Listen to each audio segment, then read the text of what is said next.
Welcome to Conversations Live. For more than a decade, we've brought you the best in books, entertainment, celebrity interviews, and current events. When the movers and shakers of the world have something to say to you, they say it to us first. Here's your host, Cyrus Webb. And welcome back, everyone, to Conversations Live. I'm your host, Cyrus Webb. Glad you all could join us once again, both for our radio audience here in Mississippi at WYAD 94.1 FM and WYADonline.com. We're glad that you all could be with us. Also, just tuning in to our friends at iHeartRadio and Amazon Music Podcasts. We're glad you all could be with us as well. Well, no matter where you all may live, you may be surprised to learn that cutting-edge medical innovation is happening right now in your own community. This is happening from the coronavirus to cancer. America's innovation community is mobilized like never before, and joining us to tell the story of the private sector's role in all of this, we're excited to welcome to our program today Kelly Anderson. Kelly is the Senior Director of Health and Drug Policy at the U.S. Chamber's Global Innovation Policy Center.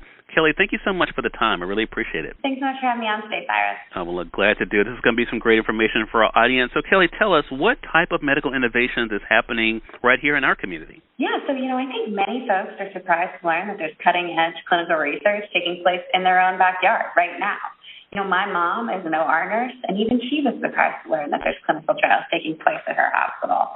And, while the pandemic really still dominates our daily lives, a lot of folks don't know that the innovative scientific community is relentlessly pursuing the next generation of medical research into a range of treatments and cures for things like what you mentioned at the outset, whether it's coronavirus mutations, to different cancers, to HIV/AIDS.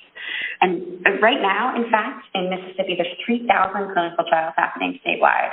And what that really means is that your neighbors and local businesses across the state are helping to advance this clinical research that's really needed to discover these new treatments, some of which are for conditions where none currently exist. Kelly, that is great to know, because that really shows then, of course, what it's able to do locally. How does a medical innovation then support the economy? Well, I would say it's 3 words, and it's jobs, jobs, jobs. Medical innovation directly employs 1,800 people in Mississippi. And, while that innovation starts in the lab, it really doesn't end there. And so here's how.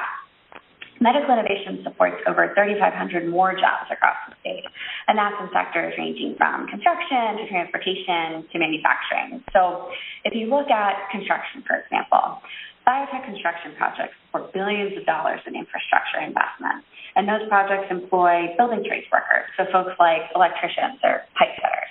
And these are good-paying jobs with great benefits packages. And so, they ultimately end up building healthier communities. And so that's really why the U.S. Chamber of Commerce is so committed to protecting and advancing innovation in local communities across the country like yours. Love that. Well, partnerships are definitely important. How has business and government then, Kelly, teamed up to fight disease together? I think if the global pandemic taught us anything, it's that working together, we really can achieve more. These treatments and vaccines that were discovered over the last 18 months during the global pandemic were discovered at such an unprecedented speed because of the unprecedented rates of public-private sector collaboration. And I think, the mRNA technology used in some of these COVID-19 vaccines was really a shining example of that. What became clear was that everybody plays a role in bringing new medicines to life. And, while government and universities really excel at the initial clinical research, it's the private sector that comes in to help with testing, manufacturing, and delivering those medicines to patients. So, as we look to address the next generation of medical challenges, whatever those may be, it's going to be really critical that these public-private sector partnerships continue. Yeah, definitely important for us to be able to know. So what about us then, Kelly? What can be done to support our local innovators then? I think America's innovators have really done their part to help fight the global pandemic, but they can't do it alone. So they're really relying on local leaders to help advance smart innovation policies, and that includes things like effective intellectual property protection and making sure that businesses and individuals receive a fair value for their innovation. And, no one needs these protections more than the small and medium-sized businesses that comprise 80% of the biopharmaceutical pipeline.